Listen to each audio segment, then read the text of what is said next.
Hi to all అండి. Very good morning. I am Renuka. All of you, how are you అండి? I'm fine, I am good. రీడింగ్లోకి వెళ్ళే ముందు ఆ శివయ్య యొక్క దీవెనలు నా సబ్స్క్రైబర్స్కి వ్యూవర్స్కి ఉండాలని మనస్ఫూర్తిగా కోరుకుంటూ శివయ్య దీవెనలతో thank you universe, thank you gratitude, thank you divine, thank you angels. Reading మీకు రెజనేట్ అయితేనే మీ రీడింగ్ లాగా తీసుకోండి, లేకపోతే జనరల్ రీడింగ్ లాగా తీసుకోండి. రీడింగ్ మేల్ అయితే ఫీమేల్ లాగా, ఫీమేల్ అయితే మేల్ లాగా తీసుకోండి. రీడింగ్ వైఫ్ అండ్ హస్బెండ్ లవర్స్కి ఎన్ని సిచ్యువేషన్స్కి వర్తిస్తుంది. మీరు ఎప్పటి నుంచి చూడడం స్టార్ట్ చేస్తారో అప్పటి నుండి మీకైతే ఈ రీడింగ్ అనేది వర్తించడం అనేది జరుగుతుంది. ఇది ఒక జనరల్ కలెక్టివ్ రీడింగ్ అండి, టైమ్లెస్ రీడింగు. ఈరోజు నేను చెప్పబోయే టాపిక్, మీ పర్సను ఒక మూర్ఖుడిలా ప్రవర్తిస్తున్నారు చూడండి. మీకు పర్సనల్ రీడింగ్ కావాలంటే పైన ఉన్న కాంటాక్ట్ నెంబర్కి అయితే కాల్ చేయొచ్చు. మీకు టారో కోర్స్ అనేది కూడా నేర్పడం అయితే జరుగుతుందండి. మీకు ఎనర్జీస్ ఎలా వస్తే అలాగే ప్రజెంటేషన్ అయితే చెప్పడం అనేది జరుగుతుందండి. నేను కార్డ్స్ అయితే షఫల్ చేశాను, వాటిని ఇలా స్ప్రెడ్ చేస్తున్నాను. వీటిలో నుంచి 10 కార్డ్స్ తీసి రీడింగ్ ఇవ్వడం అనేది జరుగుతుంది. ఫస్ట్ వన్ వచ్చేసి 10 ఆఫ్ సోర్స్ ఎనర్జీ అండి. సెకండ్ వన్ వచ్చేసి ఏస్ ఆఫ్ కప్స్ ఎనర్జీ వచ్చింది. థర్డ్ వన్ వచ్చేసి 5 ఆఫ్ కప్స్ ఎనర్జీ వచ్చింది.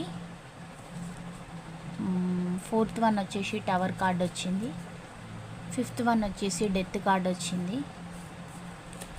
సిక్స్త్ కార్డ్ వచ్చేసి కింగ్ ఆఫ్ పెంటికల్ ఎనర్జీ వచ్చింది.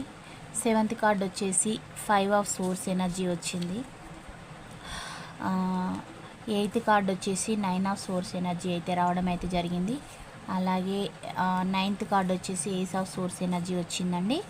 అలాగే 10th ఎనర్జీ వచ్చేసి 5 ఆఫ్ పెంటికల్ ఎనర్జీ అయితే వచ్చింది. అంటే తన యొక్క ఆలోచనలు ఏ విధంగా ఉన్నాయంటే కొంచెం మూర్ఖంగా ఉన్నాయి. అంటే కొందరికి ఎలా ఉంటుందంటే ఎందరూ చెప్పినా వాళ్ళ ధోరణి వాళ్ళలాగానే ఉంటుంది, ఒప్పేసుకోరు అనమాట. తను ఇప్పుడు ప్రజెంట్ కూడా కష్టపడుతూ ఉన్నారు. అంటే తనకి మిమ్మల్ని వద్దు, మీరు ఉంటే రిచ్ లైఫ్ ఉండదని తను థింక్ చేశారు, మిమ్మల్ని కాదనుకున్నారు. బట్ ఏంటంటే ఇప్పుడు తను ఎక్స్పెక్ట్ చేసిన లైఫ్ అయితే 100% తనకైతే దొరకడం అయితే లేదు. అక్కడ కూడా బర్డన్ సిచ్యువేషన్సే ఉన్నాయి, అన్నీ స్ట్రగుల్సే ఎదుర్కొంటూ ఉన్నారు, ఇబ్బందికర పరిస్థితులే ఉన్నాయి.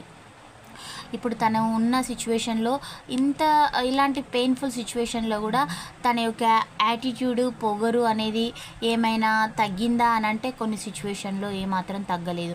అంటే కొందరికి అంటారు కదా, చింత అనేది చచ్చినా కానీ పులుపు అనేది చావదు అనేది ఒక సామెత ఉంటుంది మనకు. అంటే పొగరు అనేది ఏమాత్రం తగ్గలేదు. కానీ మళ్ళీ మీతోటి రీయూనియన్ అయినా కూడా తను సరిగా ఉండను అనేలాంటి మైండ్ సెట్ తోటి ఉన్నారు. వస్తారు మీ లైఫ్లోకి, ఆన్ అండ్ ఆఫ్స్ ఉంటాయి. అంటే పూర్తిగా మళ్ళీ కంటిన్యూస్గా మీతోటే తను జర్నీ అనేది అయితే చెయ్యరు. మళ్ళీ మీకు ద్రోహం అనేది చేస్తారు, తర్వాత మళ్ళీ సఫర్ అవుతారు. ఇలా మీకు గతంలో కూడా చేసి ఉంటారు. ఈ పర్సన్ ఏంటంటే తను కావాలనే చేస్తూ ఉంటారు. చేసి తను బ్యాడ్ సిచ్యువేషన్లోకి వెళ్ళడం, మిమ్మల్ని ఇబ్బంది పెట్టడం. మీ లైఫ్లో కిడ్స్ ఉంటే, మ్యారీడ్ పీపుల్ అయితే కిడ్స్ ఉంటే వాళ్ళని ఇబ్బంది పెట్టడం, అన్మ్యారీడ్ వాళ్ళైతే మ్యారేజ్ కమిట్మెంట్ ఇస్తా అని అనడం, లేదంటే తను ఇంకొక పర్సన్ని మెయింటైన్ చేయడం. ఇలా చేస్తూ మిమ్మల్ని అయితే ఇబ్బందులకు గురి చేసే మనస్తత్వం అండి. మిమ్మల్ని మిస్ చేసుకుంటారు, బాధపడతారు. తను మళ్ళీ అక్కడ తను వెళ్ళిన దగ్గర గొడవలు అనేటివి కంప్లీట్ అవుతాయి. మళ్ళీ అయిన తర్వాత మళ్ళీ వస్తారు, మళ్ళీ మీతోటి రిలేషన్ అనేది రీబర్త్ చేసుకోవాలి అనే విధంగా వస్తారు. అది కూడా స్వార్థంతో. కింగ్ ఆఫ్ పెంటికల్ ఎనర్జీ అంటే మీరు కొద్ది రోజులు తన పైన ఎమోషనల్గా ఉంటారు. ఈ ఎమోషన్స్ అన్నేంటి పక్కన పెట్టేస్తారు. మీరు కూడా ఈ పర్సన్ ఇలాగే, ఇతని యొక్క ధోరణి ఇలాగే, ఎన్ని రోజులు ఇలా ఇతనితో వేగడం అనేసి తనని మీరు ఆప్షన్ లాగా పక్కన పడేసి మీ లైఫ్లో మీరు ముందుకు వెళ్ళిపోతూ ఉంటారు. అప్పుడు ఈ పర్సన్ ఏం చేస్తారంటే అలసిపోతూ ఉంటారు. అలసిపోయి మళ్ళీ మీ వైపు చూస్తారు. అంటే మిమ్మల్ని మిస్ అవుతూ ఉంటారు. మీ యొక్క ఆలోచనలు అనేటివి తన లోపల మెదులుతూ ఉంటాయి అన్నమాట. మీ మెమోరీస్ ఎప్పుడెప్పుడు మళ్ళీ మీ దగ్గరకు వద్దామా అనే విధంగా నిద్రలేని రాత్రులు, నిద్రాహారాలు మానేసి మీ గురించి థింకింగ్ చేస్తారు. అంటే సిచ్యువేషన్స్ అన్నీ మళ్ళీ మీ లైఫ్లోకి వచ్చే ఉద్దేశం ఉంటుంది. అప్పుడు మళ్ళీ మీతోటి రీయూనియన్ అవుతారు. వచ్చేసి పోనీ తిన్నగా ఉంటారంటే అలా కూడా ఉండరు. మళ్ళీ మిమ్మల్ని బాధ పెట్టి పెయిన్ అనేది ఇచ్చేసి, నిందించి, అవమానించి, డబ్బు పరంగా మళ్ళీ మిమ్మల్ని మీ లైఫ్లోకి పంపించేసి లెఫ్ట్ చేసి తను ఒక పైశాచిక ఆనందం అనేది పొందుతూ ఉంటారు. ఇలాంటి నేచర్ మీ వ్యక్తిది. ఏంటంటే మీరు తనతోటి ఇలాంటి బిహేవియర్ తన లోపల ఎందుకు ఉంటుందంటే తనకి పని చేయడం అనేది స్వతహాగా కొంత చేత కాదు. అంటే తను ఇతరుల ముందు షో చేస్తారు, కానీ తను ఈచ్ అండ్ ఎవ్రీడే అయితే చేయకుండా పబ్లిసిటీ కోసం చేస్తూ ఉంటారు. అంటే ఒక్కరోజు చేస్తే లైఫ్ టైం అనేది ఉండాలి అనే టైప్ అనమాట. తంతే బూరల బుట్టలో పడడం అని అంటారు కదా, అలాంటి మనస్తత్వం ఉన్న పర్సన్ అనమాట. కానీ అది రాంగ్ అండి. శ్రమ పడాలి, శ్రమ పడితేనే లైఫ్ అనేది హ్యాపీగా ఉంటుంది. ఈ పర్సన్ ఏంటంటే లగ్జరీ లైఫ్కి అలవాటు పడేసి థర్డ్ పార్టీస్ తోటి ఎంజాయ్మెంట్స్, అలా ఎక్కువ సంతోషాన్ని అనేటిది చూసేసి మిమ్మల్ని ఇబ్బంది పెట్టాలని తను చూస్తూ ఉంటారనమాట. తన సంతోషమే తప్ప మీ గురించి మీ ఎమోషన్స్ తోటి ఆలోచించని వ్యక్తి. గతంలో ఎన్నోసార్లు మీకు on and offs, breakup situations ఇలా ఎన్నో జరిగాయి. మళ్ళీ కూడా మీ ఇద్దరికైతే రీయూనియన్ జరుగుతుంది. తను మీ లైఫ్లోకి అయితే వస్తారు. వచ్చిన సేమ్ సిచ్యువేషన్ రిపీట్. అంటే తనని రానివ్వకూడదా అనేది ఇక అది మీ యొక్క ఇష్టం అండి. తను మాత్రం తన యొక్క బిహేవియర్లో అయితే చేంజెస్ అయితే లేవు. మీ పర్సన్ యొక్క రాశులు వచ్చేసి అందుకే తను ఏంటంటే ఒక మూర్ఖుడు లాగానే బిహేవియర్ అనేది చేస్తూ ఉంటారు. తన రాశులు వచ్చేసి మిథున, తుల, కుంభరాశులు అండి. అలాగే కర్కాటక, వృశ్చిక, మీనరాశులు. అంటే వీళ్ళు ఏంటంటే ఎక్కువగా స్వార్థం అనేది ఉంటుంది. సిచ్యువేషన్స్ని బ్యాలెన్స్ చేస్తామనేలాగా, లేదంటే ఓవర్ యాటిట్యూడ్ అనేది ఉంటుంది. ఎక్కువ పబ్లిసిటీ కోరుకుంటారు. పబ్లిక్గా ఓవర్ టాక్ అనేది చేస్తూ ఉంటారనమాట. వాళ్ళ యొక్క వింత చేష్టల వల్లనే వాళ్ళకి ఇలాంటి సిచ్యువేషన్స్. మరి మిమ్మల్ని ఇలా వదిలేసిన తర్వాత వారి లైఫ్లోనైనా వాళ్ళు హ్యాపీగా ఉంటారంటే అది కాదు.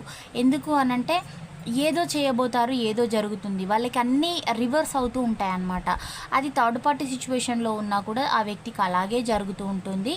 అలాగే ఇంకా వారి యొక్క రాశులు వచ్చేసి వృషభ, కన్య, మకర రాశులు కూడా ఉన్నాయండి.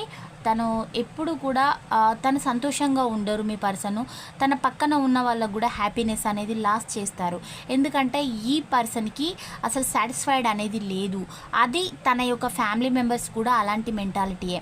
అందువల్ల ఏంటంటే ఎప్పుడు ఇతరుల ఎమోషన్స్ తోటి ఆడుకోవడం, వాళ్ళ నుంచి లాక్కోవడమే ఉంటుంది. ఎప్పుడు అన్నీ ఇవ్వాలి, వీళ్ళు ఎవ్వరికి ఏమి ఇవ్వరు, వీళ్ళకి అందరూ అన్నీ ఇవ్వాలి అనేలాంటి మనస్తత్వం ఉన్న పర్సన్స్. ఇలాంటి ఎనర్జీస్ అయితే వచ్చాయి. రాశులేమో అవి రావడం అయితే జరిగిందండి.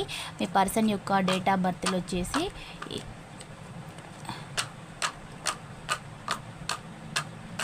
ఇలా చేయడం వల్ల ఏది వస్తుందో తెలియదండి. వీటిని ఒకరు కామెంట్ పెట్టారు, కొంచెం నెగిటివ్గా పెట్టారు. ఎందుకంటే ఇది నేను తీసి చెప్పడం లేదు, ఏది వస్తుందో నాకు కూడా తెలియదు. ఏది వస్తే అది చెప్పడం అనంటే అదే వచ్చింది చెప్పడం ధర్మం అండి. రాంది క్రియేట్ చేసి నేను చెప్పట్లే కదా. 1 అండి, 8, 9, 27, 12, 30, 29 ఇది రాలేదండి. 5, 2, 31, 4 ఇవి రావడం అయితే జరిగింది. తను కూడా సఫర్ అవుతున్నారు. వాళ్ళ యొక్క మూర్ఖత్వంతో వాళ్ళు సుఖపడి ఎంజాయ్ చేసిందంటూ పెద్దగా ఏం లేదు. ఏంటంటే ఇది డిస్టర్బెన్సెస్ అన్నమాట. ఇది ఇలాంటి వ్యక్తితోటి మీకు రిలేషన్ అనేది ఏర్పడడం మీ యొక్క కర్మ.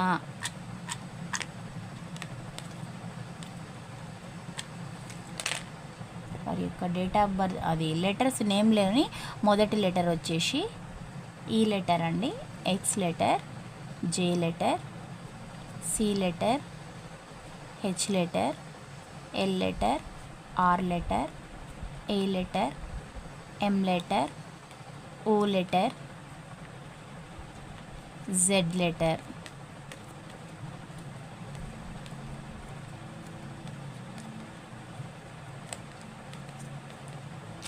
ఇవి రావడం అయితే జరిగింది. ఇప్పుడు నేను చెప్పిన ఈ పాయింట్స్ మీకు ఒక 30 to 40 వరకు రెజనేట్ అయితేనే మీ రీడింగ్ లాగా తీసుకోండి, లేదంటే లీవ్ చేయండి. ఛానల్ని సపోర్ట్ చేస్తున్న ప్రతి ఒక్కరికి కూడా ధన్యవాదాలండి. మీకు ఆ యూనివర్స్ యొక్క కృప ఉండాలని నేనైతే యూనివర్స్ని అయితే హార్ట్ఫుల్గా కోరుకుంటున్నాను. కొత్త వాళ్ళైతే ఛానల్ని please do subscribe. Thank you for watch. Next వీడియోలో కలుసుకుందాం. బాయ్, సీ యూ అండి.